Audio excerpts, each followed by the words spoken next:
Happy Monday, folks. It is Monday, March 9th, 2020, and you're watching the Daily Mix TV. Hi, my name is Sean Patrick Hillman.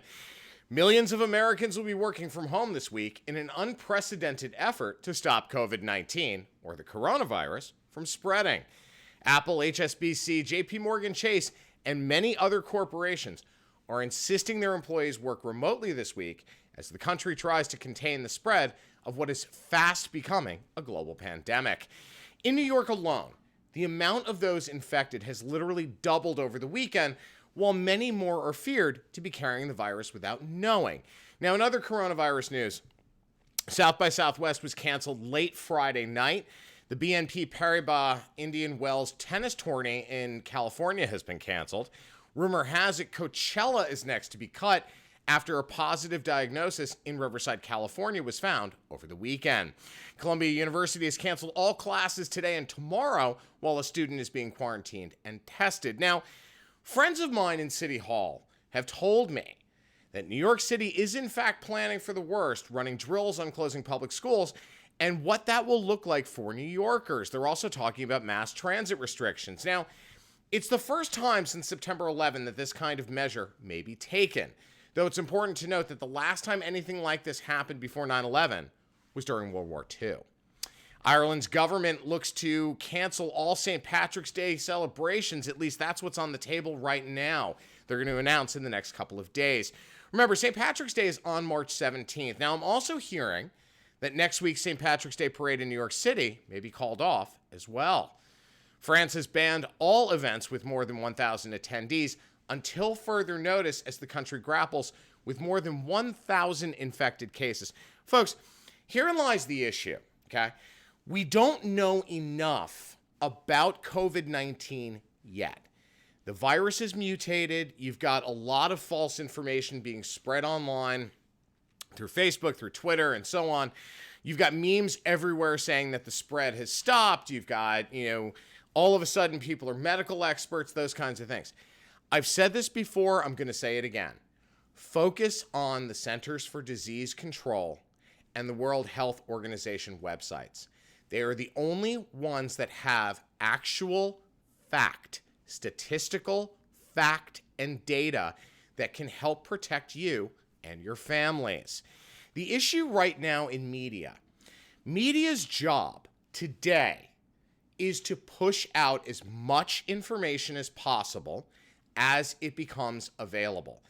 The issue and the danger in that, especially in a situation like COVID-19, is that not all of those things are fact. Many of them aren't verified when they push them out. They're doing it to try and drive as much viewership as possible. That's their job. But at the end of the day, they're supposed to double check those facts before they go out. And unfortunately, in a knee-jerk reaction like a breaking news scenario, such as what has been going on for the last several weeks with COVID-19, it's very difficult to double check those facts before you go to air. So you got pressure from the top brass asking you, drive up more, drive up more, drive up more. And you've got reporters saying, yeah, but we can't confirm this yet. Doesn't matter, drive it out. Okay, and that's what happens. Then you have people who share it on Facebook and Twitter and Instagram and so on, and it all of a sudden becomes the narrative. That is not the way this is supposed to work. Unfortunately, because of the world we live in today, it does work that way, and it works very badly. Now, let's pivot real quick. Looks like there's another war in the offing, and this time it's in the oil sector. A steep plunge in crude oil prices in the overnight rippled across global markets as investors prepared for another rocky week. Now, there's a price war between Saudi Arabia and Russia that sent all oil markets down over 30% in early trading. That is the biggest decline since the Gulf War in 1991. The move has shaken stocks, bonds, and currency markets, which were already hit by fear stemming from coronavirus. Now, early this morning, futures on the S&P 500 were down as much as 5%, triggering trading curbs, and global markets were also falling sharply. Unfortunately, as markets opened in New York, the Dow and S&P 500 fell over 7%, triggering the circuit breaker to stop the decline. All trading was halted for 15 minutes, and as soon as the markets reopened, the sell-off continued. Since then, it's been doing this. It's just a roller coaster day, folks. Right now, I believe the Dow is down about 1,400 points. Look for a very, very rocky day today and tomorrow. I'm hearing rumors on the street that we're going to have major announcements tonight and tomorrow morning with respect to coronavirus and certain government closings. If that happens, the market is going to continue in this fashion for the foreseeable future. The other problem you have right now is manufacturing unto itself is running into short supply because they've had a couple of months of no manufacturing coming out of China. There's only so much supply in the market of consumable goods that come out of China. So when you look at that and you think that through, that's going to affect quarterly numbers. It's going to affect perception of the market, and it's going to continue to drive that down. We need to stop with sharing all of things that aren't fact and talking about what people think and stuff like that. Folks, we know what you think. And the problem is that we keep driving this up, and it's going to continue to drive down the market, which means that baby boomers are going to get hurt, and they're going to get hurt badly. When you look at what's going on in the market right now, 401ks are virtually being wiped out by the minute. And a lot of that is because they're based on index pricing, not on individual stock performance. So when the market goes down 7%, that can literally wipe out your entire retirement like that. So just be mindful of these things as you navigate what's going on with the markets. Certainly what's going on with brands and companies from a marketing perspective. South by Southwest canceling sent a lot of people into a tizzy, and they're not really sure what to do. Unfortunately, a lot of companies lost a serious amount of money because when you think about what a deluxe booth package at South by Southwest costs, it's over $130,000. It's not necessarily going to get refunded by the organizers. So we're going to have to play that wait and see game to see what happens over the next couple of days in the market, as well as with companies that were part of South by Southwest, whether Coachella gets canceled or not. It's a crazy time in our world. Hold on to your... fasten your seatbelts and just hold on, because it's gonna get uglier before it gets better. Trust me. AT&T does not seem to be getting the message, and no, I don't mean for me. Yes, a couple of weeks ago, I walked away from AT&T Mobility as a customer after 20 years because of their aberrant behavior and a lack of appropriate customer care. Well, it looks like I got away at exactly the right time.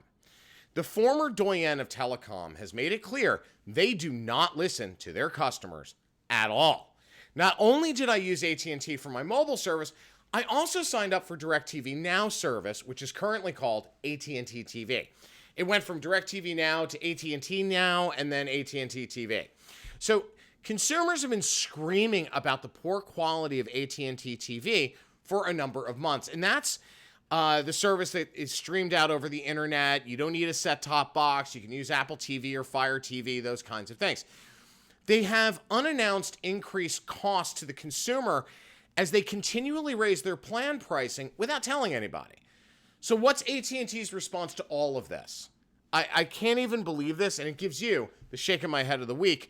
They launched an antiquated set-top box platform that forces consumers into a 24-month contract and makes them pay leasing for equipment they don't need, all the while still delivering inferior picture quality and a lack of consistency of signal. In other words, look for this service to suck, just like AT&T TV's streaming service. Now, for whatever reason, the service was great when it was called DirecTV Now. You didn't have signal drop-offs. You didn't have the issues they're having today. Once they changed over to AT&T Now and then AT&T TV, it fell apart. Why? Well, who knows? But I can tell you this. The company flat out does not care. I'm not even sure they care about their DirecTV business unit, which they acquired back in 2015 for billions. Word came down from the president of AT&T. They are not focusing any marketing muscle on DirecTV outside of heavy rural areas any longer. They're focusing on their software platforms. In other words, the very platform I just talked about in terms of streaming, that sucks. So they're basically going to let DirecTV die a slow and miserable death while making their consumers suffer even more. DirecTV was launched in 1994 as an approachable way for rural consumers to be able to get cable TV quality channels like HBO, TBS, USA, and so on. Cable providers could not reach a lot of those homes Think about this. If you live in a town in Kansas and your telecom hub, the actual house in the town, is, let's say, 5 miles from your home, they're not going to run cable all the way out there. They can't afford it, for one. There aren't enough customers in order to offset that cable cost. So that's why a lot of people turned to satellite service. Now, prior to that, prior to 94, satellite TV service was incredibly expensive. Today, the only other competition is Dish TV for that market. Without any real marketing of note or further business development for DirecTV, they're relying on word of mouth. And that is a very bad move for this brand, considering that their service of late has not been that good. I mean, I should know, my parents still use DirecTV for their home in upstate New York. So it's going to be interesting to see what happens here. But the net is, the company that we once knew as AT&T is not the company that's out there today. If I were you, I'd avoid them at all costs. Haagen Dazs is putting a lighter spin on its ice cream. New to the company's portfolio is Heaven, which is a collection of light cream that uses ultra-filtered milk, half the fat of regular ice cream, and doesn't contain artificial sweeteners or genetically modified organism ingredients. So there are 4 new flavors in this collection: chocolate sea salt caramel, strawberry waffle cone, peanut butter chip, and cold brew espresso chip. Haagen Dazs Heaven collection comes in 14-ounce containers found at retailers nationwide with a suggested retail of $5.49 each. I bring this up for a very specific reason. When you look at what's going on, right now it's what, March 9th. So we're headed into that heavy season for ice cream and ice cream novelty. When you look over the next, let's say, 30 days, you're going to see a ton of these kinds of announcements. Talenti announced last week that they have some new flavors they're pushing out, which they do every year. Haagen Dazs kind of does some interesting programming every spring to push out for summer.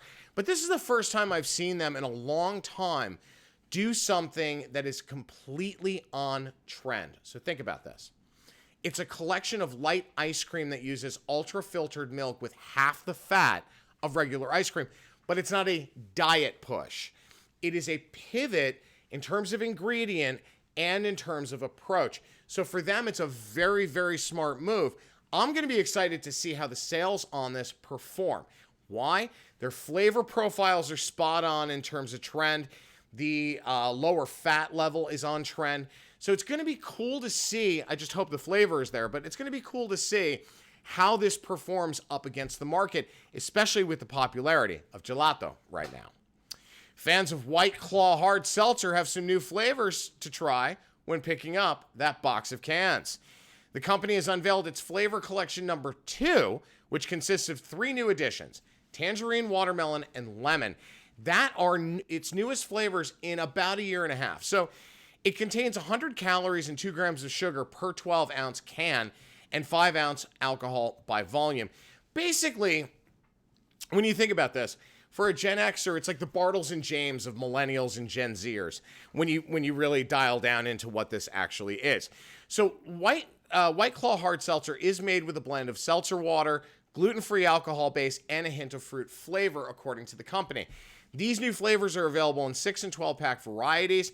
Flavor collection number 2 joins the previously released black cherry, ruby grapefruit, natural lime, mango, and pure hard seltzer offerings.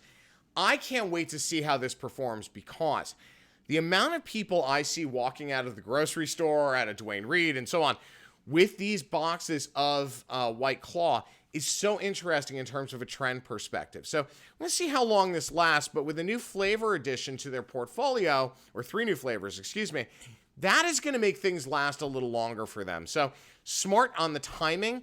I don't know about the flavor selections in terms of tangerine, watermelon, and lemon, given what's going on in flavor trends right now, but I can't wait to see what the results are. We'll keep you posted. Ending on a sad note today, as the entertainment industry learns that legendary actor Max von Sydow has passed away at the age of 90. There is no doubt you know who this incredible actor was from his roles in The Exorcist, Game of Thrones, Judge Dredd, Star Wars: The Force Awakens, and many, many, many more. Here's a scene from one of my favorite childhood films starring the actor.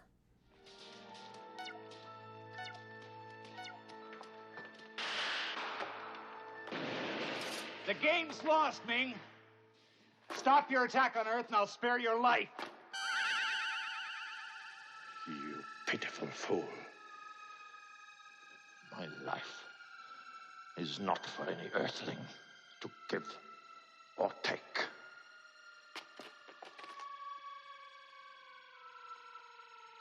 Your power is fading, Ming.